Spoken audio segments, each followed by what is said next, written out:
আজ আমি আপনাদের সাথে শেয়ার করব কিভাবে আমি আলুর চপ আর বেগুনিটা তৈরি করি।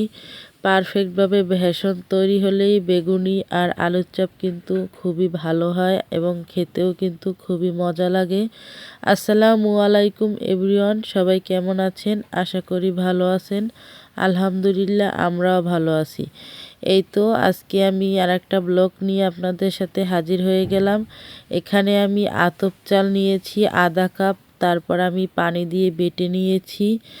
বেকিং সোডা দিয়েছি আধা চামচ, আর দিয়েছি 1 চামচ কর্নফ্লাওয়ার, আর এখানে আমি ময়দা দিয়েছি 3 চামচ পরিমাণে, আর এখানে আধা চামচ পরিমাণে দিয়েছি গরম মশলা, আধা চামচ দিয়েছি হলুদের গুঁড়া, 1 চামচের মতন দিয়েছি মরিচের গুঁড়া, আর এখানে দিয়ে দিলাম স্বাদ মতো লবণ।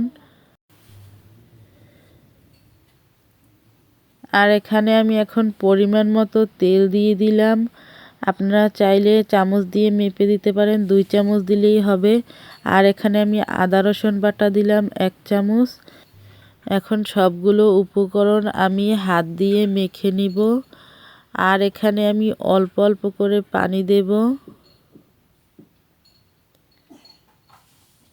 এই তো আমি অল্প অল্প করে পানি দিয়ে খুব ভালোভাবে মিশিয়ে নিব।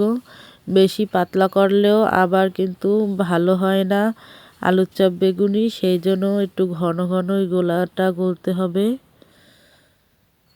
এই তো আমি এই রকমের ভাবে গুলে নিয়েছি, খুব ভালোভাবে হাত দিয়ে মিশিয়ে নিয়েছি।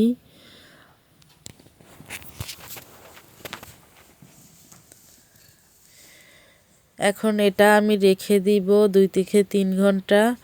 আর এখানে আমি এখন আলু সেদ্ধ করে নিয়েছি, আর এখানে আমি বোম্বাই মরিচ দিয়ে ভর্তাটা তৈরি করে নিচ্ছি। আলুর চপ বানাবো সেই জন্য। এই তো আমি এখন হাত দিয়ে গোল গোল করে নিচ্ছি। সবগুলো আমি একইভাবে বানিয়ে নিয়েছি। আর এখানে আমি গাছ থেকে একটি বেগুন ছিঁড়ে নিয়েছি, বেগুনটা আমি কেটে নিয়েছি পাতলা করে। আলুর চপ আর বেগুনির সাথে এখানে আমি পেঁয়াজও বানাবো, সেই জন্য এই তো মাখিয়ে নিচ্ছি সব মশলা দিয়ে। আর এখানে আমি প্রথমেই পেঁয়াজগুলো ভেজে নিচ্ছি। আমি এখানে ডাল বেটে নিয়েছি শিলপাটায়, আর এখানে আমি ডালের সাথে পেঁয়াজ নিয়েছি, আর চালের গুঁড়ি অ্যাড করছিলাম অল্প পরিমাণে, আর দিয়েছিলাম আমি হলুদের গুঁড়ো অল্প পরিমাণে, মরিচের গুঁড়া, আর কাঁচামরিচ কুচি, আর স্বাদ মতো লবণ। এগুলো দিয়েই আমি মাখিয়ে তারপরে এই তো পেঁয়াজও বানিয়ে নিচ্ছি। এইভাবে লাল লাল করে আমি ভেজে নিচ্ছি। আর এখানে আমি এই তো বেগুনিগুলো দিয়ে দিলাম, বেগুনিগুলো ভেজে নিচ্ছি। দেখতেই পাচ্ছেন বেগুনিগুলো কেমন হয়েছে। আলহামদুলিল্লাহ, খুবই ভালো হয়েছে, আর খেতেও কিন্তু খুবই মজা হয়েছিল।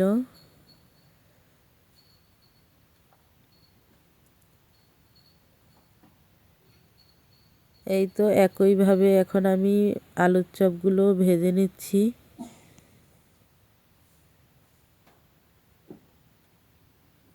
এই তো একটু লাল লাল করে ভাজা হয়ে গেলেই আমি তুলে নিচ্ছি।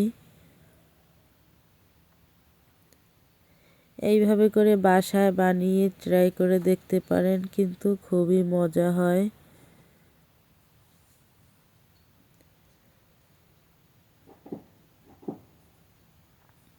এই তো আমার ভাজা হলে আমি একটি পাত্রে তুলে নিচ্ছি।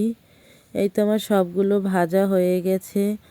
দেখতেই পাচ্ছেন খুবই লোভনীয় হয়েছে আর দোকানের মতন হয়েছে। কিন্তু আপনাদের যদি আমার ভিডিওটা ভালো লেগে থাকে, লাইক, কমেন্ট, শেয়ার এবং সাবস্ক্রাইব দিয়ে দিবেন। আল্লাহ হাফেজ।